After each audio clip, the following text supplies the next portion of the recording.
Why did she feel like the quietest person in the room was also carrying the heaviest truth? The briefing tent was filled with noise. Maps rustled, boots scraped, coffee steamed in metal cups. Men who had fought together for years leaned over satellite images, arguing distances, wind, angles, the language of danger spoken casually, like weather talk. She sat slightly apart. Chief Petty Officer Kira Brennan didn't speak. She didn't need to. She listened.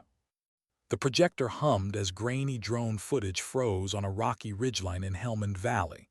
A tiny black speck blinked on the screen, the place where 6 soldiers had died in 3 days. Clean kills, long range, no warning, no sound. Someone muttered, "Out of range." Someone else added, "No way to counter that." Lieutenant Commander Marcus Halloway stood at the front. 17 years of war sat in the set of his shoulders. He didn't look tired, he looked permanently awake. "That shooter's operating between 1900 and 2400 meters," he said. "He fires once, relocates, waits, fires again. Professional, not lucky, not sloppy, he's patient." The room went quiet. That distance wasn't just long, it was absurd. It was physics laughing at human intention. Halloway continued, "Air support can't arrive in time. Artillery's too risky, civilian compounds everywhere. Which means—" His eyes drifted toward Kira. She looked up slowly. Not defensive, not proud. Just steady. "We need a sniper solution." Someone whispered, "That's impossible." Kira didn't argue. She only said softly, "Impossible is a word people use when they don't know the math." A few heads turned. Not in anger, in curiosity. Halloway studied her. "You're saying you can take that shot?" Kira hesitated, not because she didn't know, but because she did. "At that range," she said, "everything matters: earth rotation, wind layers, spin drift, mirage, humidity, barrel harmonics. You don't shoot the man, you shoot the air between you and him." A pause. "But yes," she finished, "I can try." The word try didn't inspire confidence, but it carried honesty. That afternoon, she lay alone on a rocky slope miles away from base, her rifle settled into the earth like it belonged there. The valley shimmered in heat. Somewhere on the opposite ridge, a man was preparing to kill again. She didn't hate him. She didn't even picture his face. She pictured twin girls, 6 years old. She had met them once. Their father, Staff Sergeant Hayes, had let them climb onto the hood of a Humvee, while Kira pretended not to notice the dust on her uniform. They had laughed. One of them had tugged on Kira's sleeve and asked if she was scared of the bad guys. Kira had said, "A little, but not enough to stop me." 2 days later, Hayes was dead. Now the valley was quiet. Too quiet. Kira lay still, reading wind that couldn't be felt, only seen grass bending far below, heat ripples lifting in slow waves, dust spiraling in places no map could predict. Her hands were steady. Her mind was, if she missed, he would disappear. And then he would kill again. She whispered to herself, barely audible, 35% is better than 0. She adjusted her scope upward, far above where the man actually was. To an untrained eye, she looked like she was aiming at nothing, at empty sky. She inhaled, exhaled, waited for the silent place between breaths, the moment when the body stops trembling because it forgets it is alive. Then she pressed. The rifle cracked. The bullet began a 4-second journey through physics, air, gravity, and Earth's slow rotation. And the valley held its breath. 3 seconds passed. Nothing. Then far away, a tiny shape collapsed into stone. Marcus Halloway lowered his scope slowly. No one spoke. Kira didn't celebrate. She didn't smile. She only felt something inside her loosen, not triumph, but release. as if a long-held breath from a different lifetime had finally found its way out. Later, when she cleaned her rifle alone in the armory, her hands shook for the first time that day. Not from fear, from weight, because somewhere in the world, two little girls would grow up without their father. And tonight, no one else would. Sometimes dignity doesn't speak. It simply acts. What did it feel like to realize the impossible shot had only been the beginning? The ridge didn't celebrate. It stayed quiet, as if it didn't care that a war had shifted on its spine. Kira remained behind her rifle long after the body had fallen, her cheek still pressed to the stock, eyes still behind glass, breath still controlled. Her muscles ached, but she didn't move. Years of discipline kept her frozen, the habit of knowing that the second shot was often the one that killed you. Marcus Holloway finally whispered, "He's down." She nodded without looking away. "Confirm and secure," she said. The words came out flat, professional, almost cold. But inside her chest something else was happening, not relief, not pride. A hollow quiet, like a room after a storm where the walls still remembered the thunder. Holloway took Sullivan and Westbrook and began the careful climb toward the ridge. Kira stayed where she was. She watched their slow movement through the valley like a guardian who wasn't allowed to blink. Minutes passed. Her mind, now unoccupied by calculations, drifted into dangerous territory. She saw her father's hands again, large, oil-stained, patient, showing her how to breathe with a rifle when she was barely tall enough to reach the bench rest. "Precision isn't about the shot," he'd said. "It's about who you are when the shot matters." She hadn't understood then. She did now. A crackle came through her headset. "We're at the site," Sullivan said. Static, wind, heavy breathing. Then Westbrook's voice tight, "Jesus." Kira closed her eyes for half a second. Not because she didn't want to see, but because she already could. They didn't need to describe it. She knew what her bullet did after traveling almost 2.5 kilometers. She knew the physics. She knew the violence hidden inside math. Holloway finally spoke. "Confirmed KIA, single round, clean." Kira exhaled. But the moment didn't last. "Commander," Westbrook added, "we found something." A pause. "His gear isn't insurgent," Sullivan said. "This is pro-level, expensive optics, hand-loaded ammo. This guy wasn't just hiding in rocks. He was running a campaign." Kira's fingers tightened around her rifle. A campaign meant planning, patience, patterns. Which meant intent. The radio crackled again. "Sir," Sullivan said quietly, "we also found a folder." "What kind of folder?" "Targeting." Another pause, longer this time. "And Chief," Sullivan added slowly, "your name is on it." The world narrowed. Not with fear. With clarity. Kira didn't move, didn't breathe differently, but something deep inside her shifted like a door unlocking. "What does it say?" she asked. "You're listed as primary," Holloway answered. His voice had changed. Lower, sharper. He wasn't just killing random patrols. He was baiting you, studying you. He wanted to draw you into his range. So Hayes. The others. They hadn't just been victims. They'd been messages. Her throat tightened, not with guilt, but with a cold understanding that settled like iron in her bones. "Understood," she said. No anger. Just certainty. That certainty was shattered seconds later. Westbrook's voice cut in sharply. "Contact. 8 personnel approaching from northeast, armed, fast." Kira swung her scope.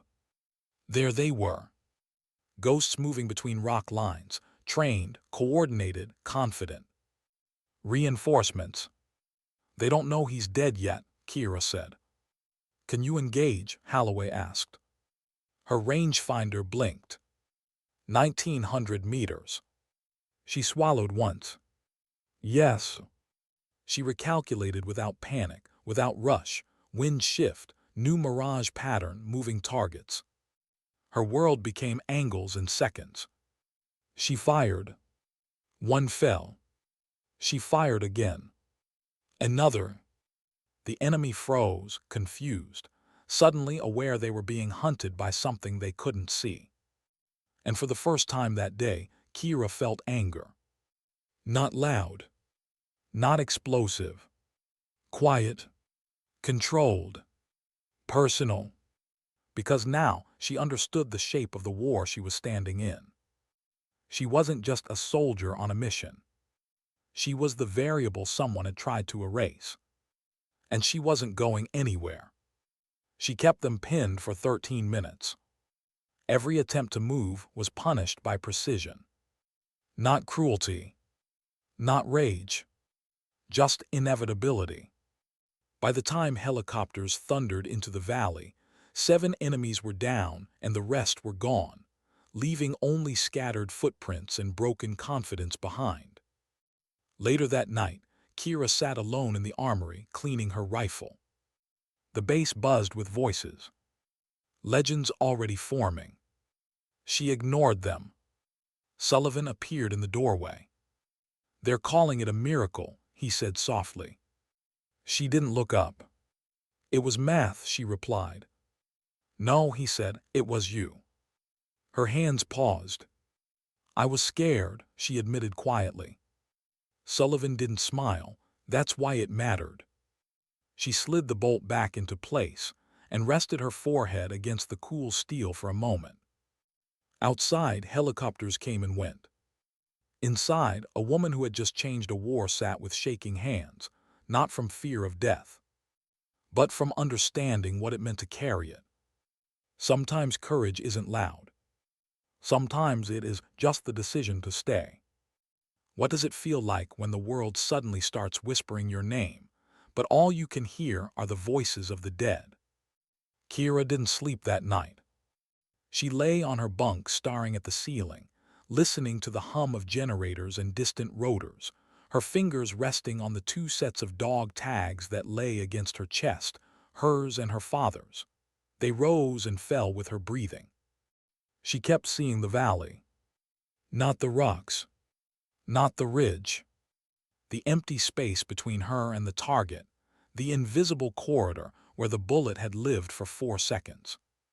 4 seconds where everything could have gone wrong. 4 seconds where lives were decided by numbers and discipline. By morning, the base was alive with stories. Men who hadn't even been on the ridge were repeating the distance like it was a myth. Someone had already nicknamed her shot. Someone else had called it historic. Kira avoided all of it. She took her coffee alone. She trained alone. She ran longer than usual, as if sweat could burn off the weight gathering behind her ribs. Then the letter arrived. The envelope looked ordinary, too ordinary to carry anything that heavy. The return address made her hand stop. Catherine Hayes. She waited until evening, closed her door, sat on the edge of her bunk and opened it carefully like the paper might bruise her. Inside were 2 crayon drawings. Stick figures, a flag, 2 small girls holding hands, and a letter written in careful, shaking handwriting. By the time she reached the words "Thank you for stopping the bad man," her throat closed. She read it twice, then a 3rd time. Then she folded it slowly and pressed it against her chest. For the first time since the ridge, Kira cried. Not quietly. Not controlled. She cried like the 12-year-old girl she used to be when officers had knocked on her door and told her her father wasn't coming home.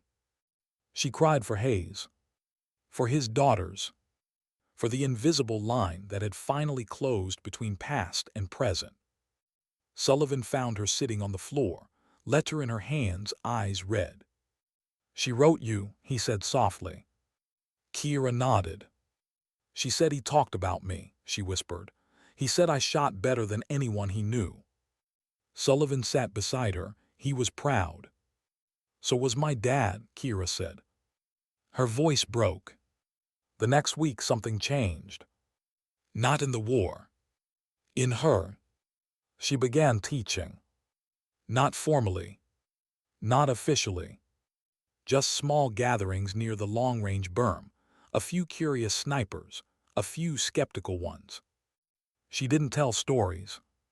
She taught math. Wind gradients, mirage layers, Coriolis drift, spin bias. But she also taught breathing. Silence. Fear. Your hands will shake, she told them. That doesn't mean you're weak. It means you care. The trick isn't to kill fear. The trick is to keep it from touching your trigger. They listened. They stayed. They came back. Soon there were 10. Then 15. Then 20. Men from other units started showing up, asking quiet questions like this knowledge was something sacred. And Kira realized the shot hadn't ended anything. It had opened a door. One afternoon, Marcus Halloway stood behind her as she coached a young ranger through a 1,500-meter solution. "You changed this valley," he said quietly. She didn't look at him. "I'm just trying to make sure no one else grows up missing their father," she replied. He nodded. "You know this is going to follow you," he said. "This knowledge, this school you're building without realizing it." Kira finally turned to him. "Good," she said, "then it won't die with me." That night, she pinned the crayon drawings to the wall beside her bunk. Two small figures. One taller. Under a crooked flag. She lay beneath them and whispered into the dark. "I didn't forget you, Dad." And for the first time in years, she slept. Not because the war was quiet, but because something inside her finally was. Why did every successful mission start to feel heavier instead of easier? The valley moved on. Patrols returned to their routes. Radios filled the air again. Laughter came back to the Chow Hall in cautious pieces. The war didn't end, it simply breathed differently now. And in the middle of it, Kira became something she had never intended to be. A reference point. Young snipers came to her with notebooks, with questions scribbled into margins, with eyes that carried the same hunger she had once carried, the hunger to understand why some shots were missed and some were remembered. She taught them numbers, but what she really taught them was stillness. She taught them that every bullet carried more than mass and velocity. It carried a future, or the absence of one. "Don't chase the hit," she would say. "Chase the truth of the shot. If the truth is right, the hit will come." Then came the mission. A high-value commander meeting in a courtyard north of the valley. Civilian compounds nearby. Tight rules. No margin. Halloway came to her quarters personally. 1,800 meters, he said. "We need one shot, clean, no second chances." She nodded. Inside, her chest tightened. She felt it now before every engagement. The gathering pressure, the weight of the last letter, the drawings on her wall, the quiet understanding that she was becoming a point where endings happened. She didn't say no. She prepared. The night was cold, the stars were sharp. She lay behind her rifle again, familiar, steady, alone. She watched the compound for hours, studied shadows, listened to the valley breathe. When the target finally stepped into the courtyard, she saw his face. He was younger than she expected. He laughed at something someone said. She felt the hesitation rise, the one that never showed up in training. She inhaled. And then she remembered Catherine's letter. She remembered Emma and Sophia's drawings. She remembered the empty space where her own father should have been. And she pressed the trigger. The shot was perfect. The courtyard fell silent. The mission was declared clean. Back on base, Kira sat on the edge of her bunk, staring at her hands. 8 confirmed kills now. 8 lives ended by her calculations. She didn't feel powerful. She felt responsible. Holloway found her later. "You're carrying it," he said. "Yes," she replied. "I think I'm supposed to." He nodded. "The day you stop carrying it is the day I worry." She lay down that night, staring at the ceiling again, but this time she wasn't counting seconds. She was counting names, and wondering how many more would quietly pass through her life, like shadows across glass. Because courage wasn't getting easier. It was getting heavier, and she was learning how to carry it anyway. Say continue for part 5. 5. Here is part 5. This is where the story begins to turn inward, and redemption quietly starts to breathe. What do when your reputation becomes louder than your heart? The nickname came first. She heard it in passing, spoken by a group of young operators near the armory. They didn't know she was close enough to hear. "The ghost mile," one of them said. "Nobody walks out of her range." They laughed. Not cruelly. With awe. Kira felt something twist in her chest, not pride, not anger, but distance. The space between who she was and who they thought she was had begun to stretch too wide.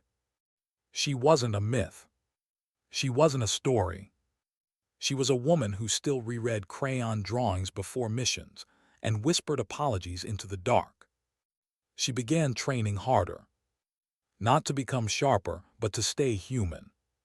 She forced herself to sit with medics after missions, to listen to evacuation reports, to read the letters families sent to the unit, not just the thank yous but the confused ones, the angry ones, the ones that asked questions no one could answer.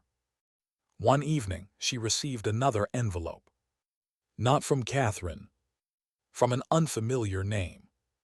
Inside was a photograph of a teenage boy in a soccer uniform. And a short note. "He was my brother. They said you took the shot. I don't hate you, but I need to know, was he scared?" Kira stared at the paper for a long time. She didn't answer immediately. She waited 3 days. Then she wrote back. She didn't mention distance, or wind, or ballistics. She wrote. He laughed. He didn't see it coming. He wasn't afraid. She sealed the envelope with hands that trembled. And for the first time, she felt like she had returned something that the war had stolen. Then the call came. A new valley, a new pattern, a new shooter. Someone else was learning. Copying her. Long range, delayed, surgical. The same signature. Holloway's face was hard when he briefed her. "This isn't coincidence," he said. "Someone studied your work." Kira felt a cold line draw itself down her spine. "Then it's my responsibility," she replied. She deployed again. Different ridge. Different air. Same quiet. As she settled behind her rifle, she realized something frightening. She wasn't afraid of missing. She was afraid of succeeding. Because every success widened the space she was becoming known for. And yet, if she didn't stop him, someone else would be writing letters. The enemy shooter revealed himself at dusk. His setup was clean. His patience was disciplined. She recognized her own techniques mirrored back at her through glass. For a long time, she watched him without firing. Not because she couldn't, but because she wanted to understand what kind of person becomes a reflection. When she finally pressed the trigger, she whispered, "I hope someone teaches you peace in the next life." The bullet traveled and ended the echo. Later, she sat alone again. But this time, something had shifted.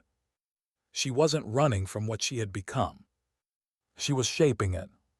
She began writing manuals. Quiet ones.